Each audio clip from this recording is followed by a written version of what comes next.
คุณอยู่กับ Digital Break Time Podcast สวัสดีครับอยู่กับแบงค์ธนาคารเลิศสุดวิชัยครับวันนี้เรายังอยู่กับโฆษณาเกี่ยวกับ e-commerce แล้วจริงๆวันนี้ครับมันเป็นข่าวสั้นๆนิดนึงละกันเป็นอัปเดตของทางฝั่งพาร์ท Shopee Ad เนาะใครที่ทำโฆษณา Shopee Ad อยู่แล้วครับอาจจะสังเกตได้ว่า Shopee เนี่ยมีการ Shopee Ad เนาะมีการปรับงบขั้นต่ำนะครับว่า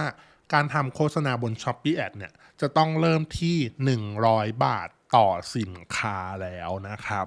พูดง่ายๆก็คือมันมีผลกระทบแหละจากตอนแรกเนาะถ้าทำโฆษณา GMV Max ทั่วๆไปเนี่ยครับ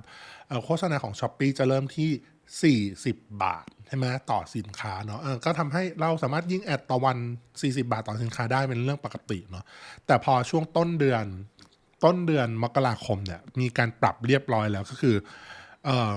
การทำโฆษณาจะต้องเริ่มที่100 บาทต่อสินค้านะครับสำหรับใครที่ทำหรือรันโฆษณาตัวเก่าอยู่แล้วมันยังรันได้ดี40 บาท50 บาทที่ต่ำกว่า100เนี่ยก็สามารถยังรันได้อยู่นะแต่ว่าถ้าคุณจะปรับงบปุ๊บคุณต้องปรับให้มันเพิ่มไปที่100เพราะฉะนั้นเนี่ยก็ต้องระวังนิดนึงเนาะแล้วพอมันปรับปุ๊บเนี่ยนั่นหมายความว่าก็มีผลกระทบใช่ไหมล่ะแต่ว่าผลกระทบเนี่ยจะเกิดขึ้นกับใครบ้างแล้วก็เฮ้ยเราจะต้องปรับตัวอะไรยังไงบ้างเนี่ยครับวันนี้เราจะมาพูดถึงเรื่องนี้กันเลยเนาะสิ่งที่จะต้องแบบโดนกันแน่ๆก่อนเลยผลกระทบที่ต้องเกิดขึ้นเลยเนาะสำหรับเรารู้สึกว่าที่ต้องเจอแบบเยอะสุดนั่นคือร้านเล็กๆอะครับร้านขนาดเล็กเนาะที่งบโฆษณาเนี่ยน้อยหรือไม่มากนักจะทำให้อะไรเกิดขึ้นเนาะตรงนี้คือจะเกิดขึ้นสิ่งที่จะเกิดขึ้นแน่ๆเลยคือเราจะเลือกทำโฆษณาสินค้าได้น้อยลงนะครับเพราะว่าร้านเล็กเนี่ยเขาจะมีงบโฆษณาค่อนข้างจำกัดมากๆครับอืมเอ่อส่วนมากเนี่ยเขาเรียกว่าใช้งบโฆษณาต่อสินค้าต่อวันเนี่ยอาจจะต่ำเริ่มต้นเลยที่40 บาทเผลอๆบางร้านก็ใช้40 บาทมาตลอดอย่างเงี้ยเนาะทำให้เนี่ยพอมันปรับเป็นที่100ปุ๊บเนี่ยนั่นกลายเป็นว่าถ้าเราจะใช้งบเท่าเดิมใช่ปะสมมุติเราใช้งบที่200 บาทต่อวันอย่างเงี้ยเรากลายเป็นว่าปกติแล้วเราใช้เท่าไหร่5 สินค้าเรากระจายไปที่ได้5 สินค้าแต่ว่าเราต้องกลายเป็นว่าเราจะยิงในแค่2 สินค้าเท่านั้นเนาะแล้วก็ร้านละ100ขั้นต่ำก็เป็น200กลายเป็นว่าเราโฆษณาสินค้าได้น้อยลงนะครับเพราะว่าเรามีงบบัดเจ็ตอยู่เท่าเดิมอย่างเงี้ยเพราะฉะนั้นเนี่ยการเลือกสินค้าอะไรก็มีความสำคัญมากขึ้นเนาะสำหรับร้านเล็กๆอะไรพวกเนี้ยครับต้องการจะเลือกสินค้าทำโฆษณาก็ต้องมีความมั่นใจระดับมากขึ้นนะครับส่วนร้านที่เขาเรียกผลกระทบน้อยไม่ค่อยมีบ้างแต่น้อยมากๆอย่างเงี้ยครับก็คือร้านใหญ่ๆเลยร้านที่มี Marketing Budget Spend เนี่ยค่อนข้างเยอะนะครับไม่ว่าจะแบบร้านบิ๊กเบิ้มเพราะว่าปกติเนี่ยการยิงแอดของร้านใหญ่ๆเนี่ยมันจะเกิน100 บาทต่อสินค้าต่อวันอยู่แหละตรงนี้เขาก็จะไม่ได้ผลกระทบเท่าไหร่นะครับแล้วเราจะต้องปรับตัวยังไงกันบ้างสำหรับโดยเฉพาะร้านค้าเล็กๆเนาะที่เราบอกงบมันก็มีเท่านี้คุณแบงค์เราจะแบบว่ามาอัดงบอะไรอย่างงี้มันก็ลำบากใช่ไหมเราก็เลยเตรียม5 ข้อไว้ละที่รู้สึกว่าคุณจะต้องแบบว่าเตรียมพร้อมเนาะหลังจากที่ Shopee เนี่ยอัปเดต Minimum Budget Spend เนี่ยเป็น100 บาทต่อสินค้าต่อวันอย่างเงี้ยครับเราก็เลยเริ่มจากข้อแรกเนาะปรับตัวยังไงดีอันดับแรกคือเลือกสินค้าเนี่ยต้องฉลาดมากขึ้นเนาะ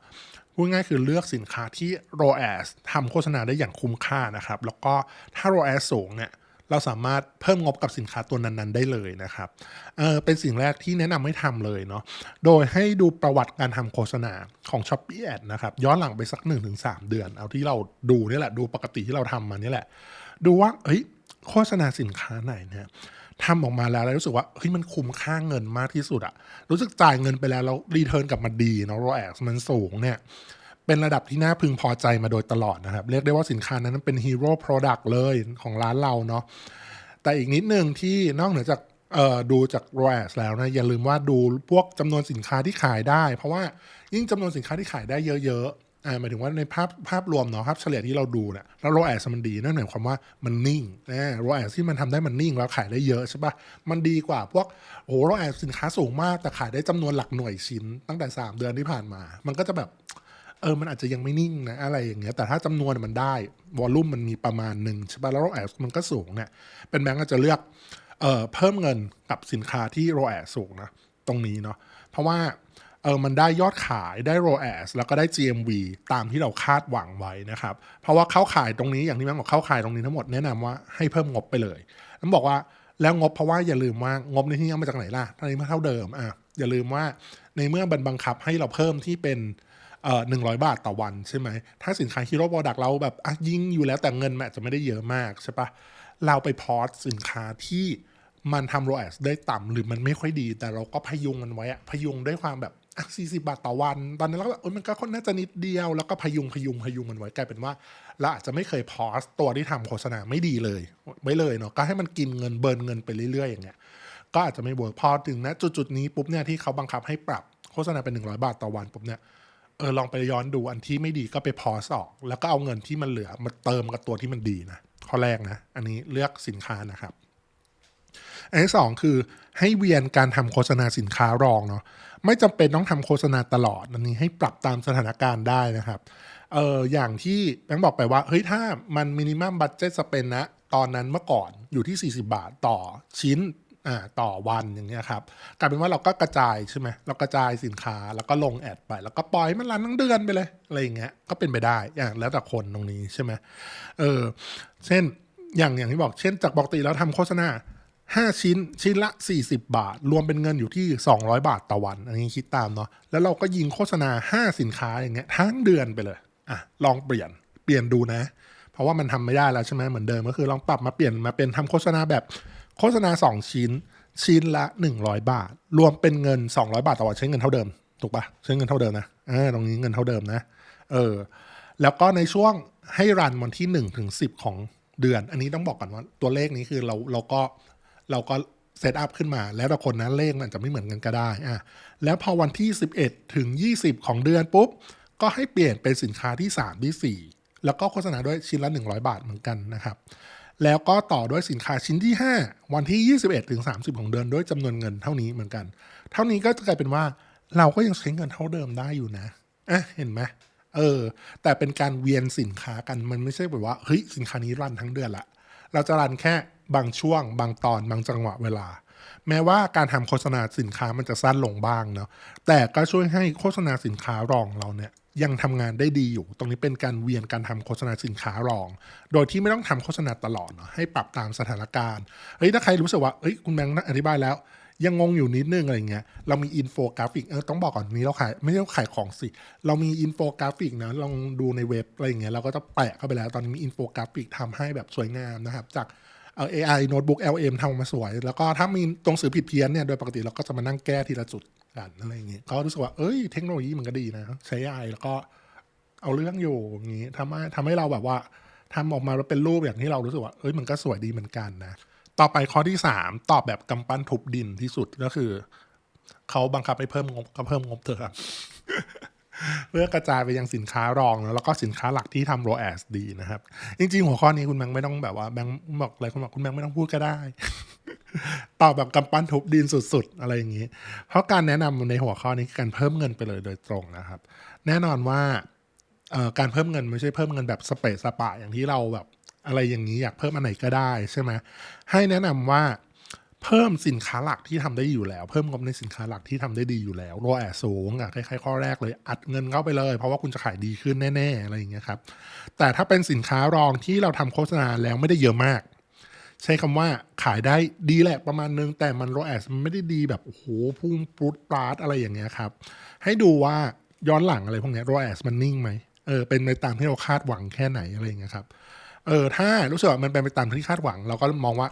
โอเคสินค้าเนี้ยสินค้ารองเนี่ยมันพอจะไปต่อได้ปรับไปจาก40เป็น100 บาทตรงนี้นะครับส่วนสินค้ารองที่เราทำโฆษณาเป็นประจำอะไรพวกนี้อยู่แล้วอะไรอย่างเงี้ยครับก็ให้เพิ่มงบลงไปแล้วรู้สึกถ้ามันขายได้นะอย่างน้อยเนี่ยถ้าเพิ่มงบแล้วมันยังขายได้อะมันก็ยังมีกำไรใช่ไหมล่ะแล้วก็ยังเป็นเรื่องดีกว่าที่จะปล่อยให้ขายไม่ได้ไปเลยนะครับอันนี้ข้อ3นะต่อไปข้อ4นะครับก็คือให้ค่าคอมมิชชั่นมากขึ้นอีกเล็กน้อยนะครับสำหรับสินค้าที่ไม่ได้ทำ Shopee Ad เนาะตรงนี้ให้ตัวแทนหรือพวกอินฟลูเงี้ยเขาช่วยส่วนหนึ่งนะครับแน่นอนว่าใครที่ทำ affiliate marketing อยู่แล้วอะไรอย่างเงี้ยครับถ้าเขาเรียกว่าสินค้าไหนเนี่ยไม่ได้รัน Shopee Ad ไม่ได้รันเนาะเพราะว่าแล้วแต่สินค้าว่าบางคนอาจจะรันทุกตัวเลยอันนั้นแน่นอนร้านขายใหญ่รันทุกอันอะไรก็ว่ากันไปใช่ไหมแต่ถ้าร้านขนาดเล็กเนี่ยเราไม่ได้รันทุก SKU ไม่ได้รันทุกสินค้าหรอก ถูกปะและอาจจะมานั่งพิจารณาว่าให้เพิ่มค่าคอมมิชชั่นกับสินค้าที่ไม่ได้ทำ Shopee Ad ให้มากขึ้นเล็กน้อยนะครับเพราะว่าอย่างน้อยเนี่ยก็ให้สินค้าเนี่ยมันมีแรงจูงใจจากเหล่าครีเอเตอร์ทั้งหลายนะครับเพื่อหยิบสินค้าเราไปนำกระจายต่อไปปักตะกร้าต่ออะไรก็ว่ากันไปช่วยเพิ่มยอดขายให้กับทั้งฝั่ง Affiliate นะอย่างน้อยก็คืออาจจะเราไม่ได้รันบน Shopee Ad สินค้าเนี่ยอาจจะไม่รัน Shopee Ad แต่อย่างน้อยคือทาง Affiliate Marketing มันก็ยังขายได้ทาง Influ เขายังช่วยขายให้เนาะก็เขาเรียกว่าอะไรสร้างยอดขายเมื่อทำ Affiliate Marketing นั่นเองนะครับก็อันนี้ก็เป็นข้อดีด้วยก็คือเราต้องขายได้ก่อนถึงจะจ่ายใช่ไหมล่ะตรงนี้ก็เป็นข้อดีอีกหนึ่งเหมือนกันนะต่อมาข้อที่5นะครับข้อสุดท้ายแหละก็คือลองโฆษณาแบบ Shop Ad โฆษณาร้านค้าเพื่อกระจายการขายไปยังสินค้าอื่นๆนะครับในเมื่อเราอยากโปรโมทสินค้ารองแล้วก็สินค้าอื่นๆด้วยแต่ว่างบไม่พอถูกป่ะเพราะว่าโปรโมทสินค้าอื่นต้องสินค้าละ100 บาทไปแล้วอย่างเงี้ยลองมาทำโฆษณา Shop Ad ดูไหมโฆษณาที่เป็นสินค้าบน Shopee เซิร์ชปุ๊บแบบแมนนวลก็ได้หรือแบบออโต้ก็ได้ลองดูว่าแบบไหนที่แมทช์กับเรามากกว่ากันนะครับเป็นการสร้างแบนเนอร์โชว์ร้านค้าให้ขึ้นมาเมื่อส่วนของผลลัพธ์การค้นหาเนาะทำให้คนกดคลิกเข้ามาที่ร้านได้มากขึ้นแล้วก็สินค้าในของร้านเราจะถูกค้นพบมากขึ้นใช่ป่ะพอเข้ามาดูที่ร้านค้าปุ๊บมันมีโอกาสที่จะสกอร์ดูว่าร้านเรามีสินค้าอะไรบ้างแล้วก็สินค้าทั้งสินค้าหลักสินค้ารองที่โอกาสที่จะขายได้เนี่ยก็มีมากขึ้นเหมือนกันวิธีนี้เหมาะมากกับสินค้าที่ขายสินค้าเป็นไปในทิศทางเดียวกันเป็นสินค้าที่มีความใกล้เคียงกันกลุ่มเหมือนกันtargeting ใกล้กันอะไรพวกเนี้ยทำให้คนตัดสินใจซื้อได้ง่ายขึ้นเนาะแต่ก็ต้องระมัดระวังนิดนึงนะครับว่าการทำโฆษณา Shop Ad เนี่ยมันอาจจะแบบไม่ได้เกิดแบบโหเข้ามาแบบ